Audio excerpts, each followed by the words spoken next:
Please, I said, tightening my grip around my daughter as her breathing turned sharp and uneven. She can't breathe. Dr. Marcus Hale barely looked up from the clipboard in his hands. The ER waiting room was packed shoulder to shoulder. Phones buzzed. A baby cried somewhere near the entrance.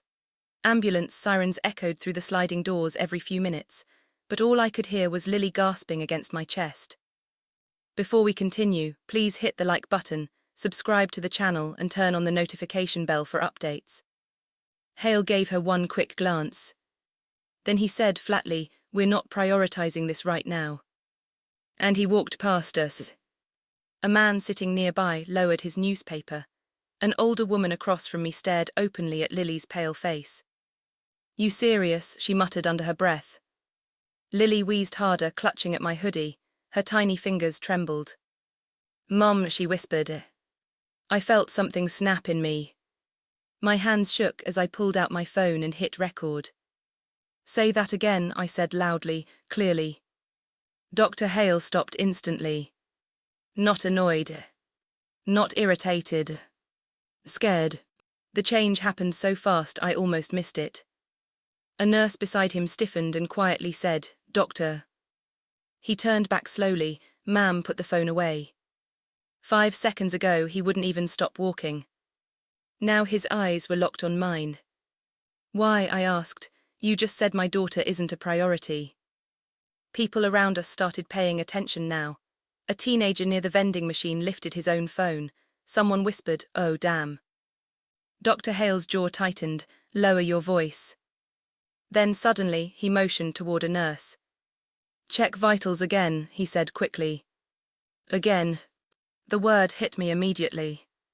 Because nobody had checked anything except her temperature since we arrived 40 minutes earlier. Lily's breathing rattled in her chest as I held the phone tighter. Outside, thunder rolled against the hospital windows. Inside, the waiting room had gone almost silent. Dr. Hale stared directly at me now, no longer dismissive. No longer calm. "Who exactly are you?" he asked. I blinked at him, confused. "What? You heard me." For the first time since we walked into that ER, the doctor looked nervous. And suddenly, I realized this wasn't just about my daughter being ignored.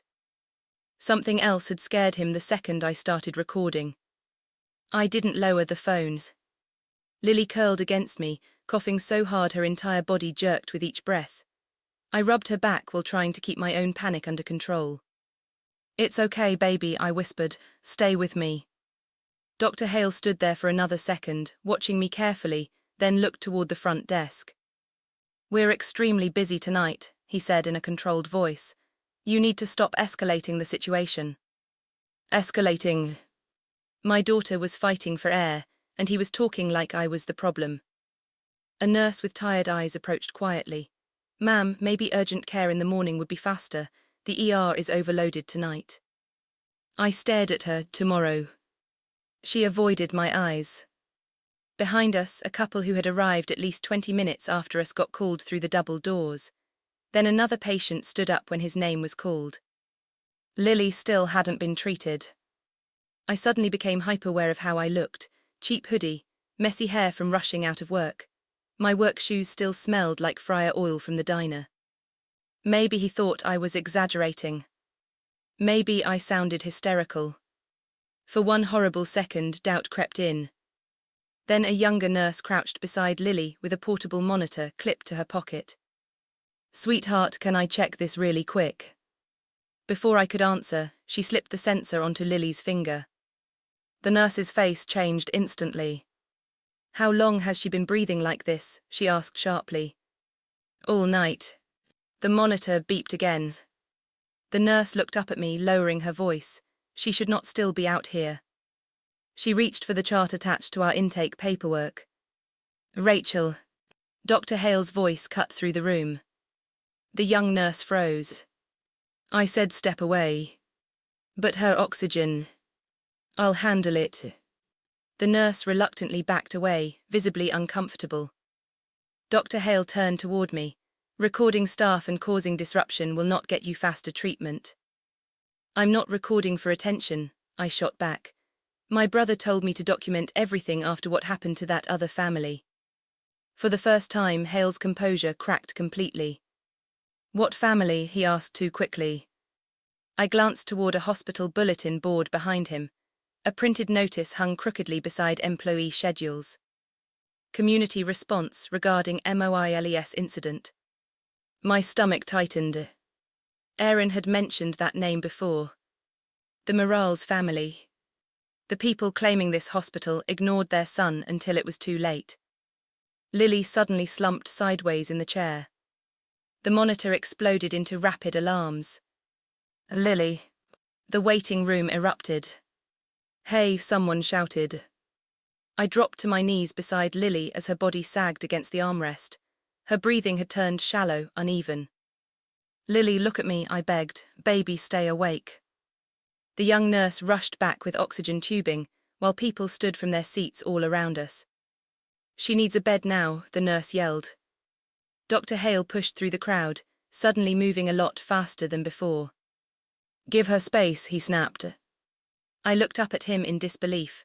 Why was my daughter ignored if her oxygen was this low? Several heads turned immediately. A man near the reception desk pointed toward Hale. I heard you tell her they weren't prioritizing the kid. Another woman stood up beside him. My father waited here 3 hours last month before collapsing in the lobby. More phones appeared. The atmosphere shifted instantly from normal hospital chaos to something tense and dangerous.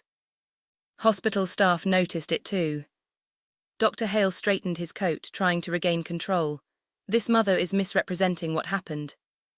My hands shook as I lifted my phone. No, I said, I recorded it. I hit play. His voice filled the waiting room clearly. We're not prioritizing this right now. Silence slammed across the room. Even the security guards entering through the sliding doors slowed down when they heard it. One receptionist stared down at her computer without moving. The young nurse helping Lily looked physically sick. Dr. Hale stepped toward me. Turn that off. Why? I asked loudly.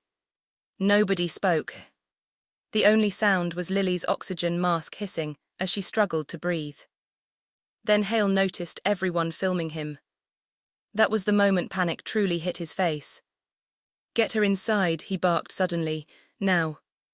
2 nurses rushed Lily toward the ER doors, while staff behind the desk scrambled to update paperwork that hadn't been touched for nearly an hour. I followed beside the gurney, hearing fragments of frantic conversation behind me. Chart it correctly this time. Where the intake timestamp? Call administration.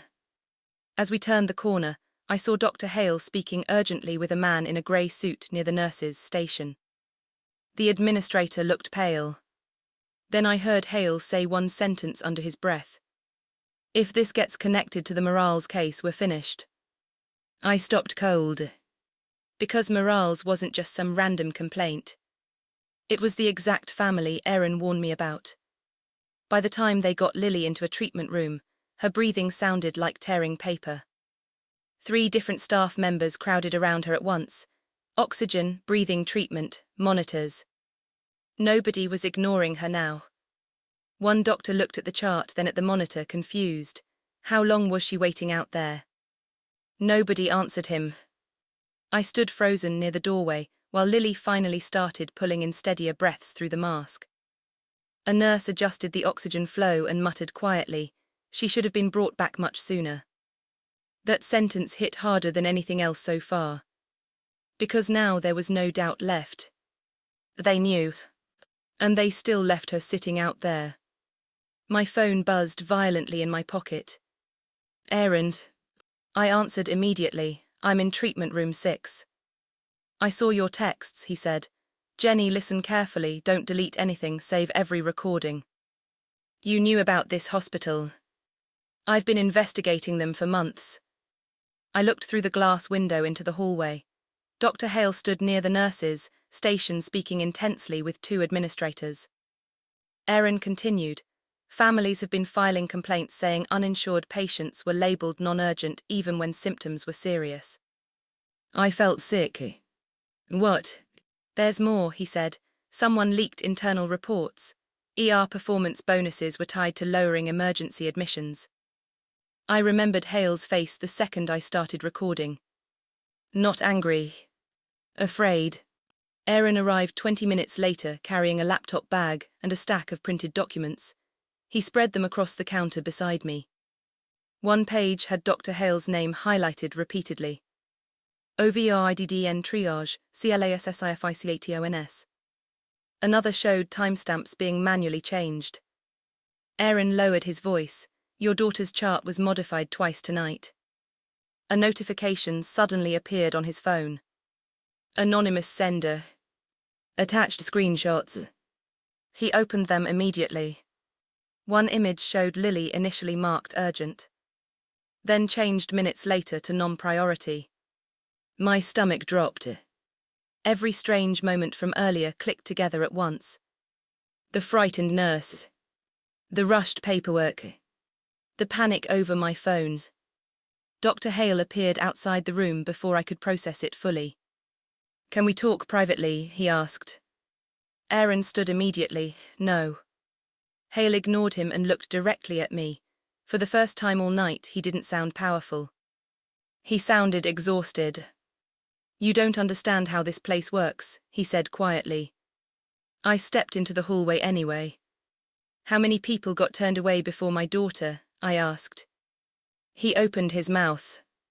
Nothing came out. Aaron's phone rang behind me. He answered, listened for 3 seconds, then looked straight at Hale.